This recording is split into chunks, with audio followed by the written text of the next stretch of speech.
नागपूर विमानतळावर सुरक्षा व्यवस्थेच्या कारणाने असलेल्या डीजी मशीन सॉफ्टवेअर जे आहे ते बंद अवस्थेत पडलेले आहे आणि याच कारणावरून जर बघितलं असेल तर याचा सामना आहे जे आहे ते प्रवाशांना करताना आपल्याला दिसत आहे। अनेक जे प्रवासी आहे यांना मनस्ताप सहन जे आहे ते सध्याच्या घडीला नागपूर विमानतळासमोर दिसत आहे। आपण जर बघितलं असेल तर काउंटर आहे आणि काउंटरसमोर जे आहे ते अनेक प्रवासी आहेत ते या ठिकाणी थांबलेले आहेत। दोन मशीन्स बंद पडल्याची माहिती आहे ते पुढे येत आहे।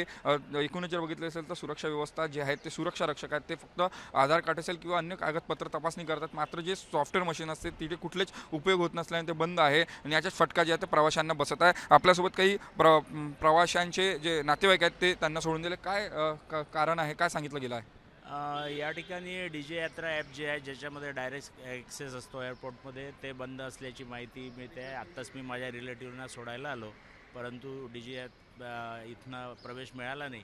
त्याचप्रमाणे सुरक्षा यंत्रणेमध्ये पण सुद्धा काही बिघाड आलेला ही माहिती आहे आतमध्ये, त्याच्यामुळे प्रवाशांना तात्काळ त्या ठिकाणी राहावं लागतं आहे। हे वारंवार या ठिकाणी प्रसंग येतात, मागेसुद्धा असंच एकदा झालं होतं। त्याच्यामुळे माझी प्रशासनाला विनंती आहे की यामध्ये तत्काळ सुधारणा करणं गरजेचं आहे। कॅमेरामॅन मंगेश मोहितेसह तेजस मौत्रे, जय महाराष्ट्र न्यूज, नागपूर।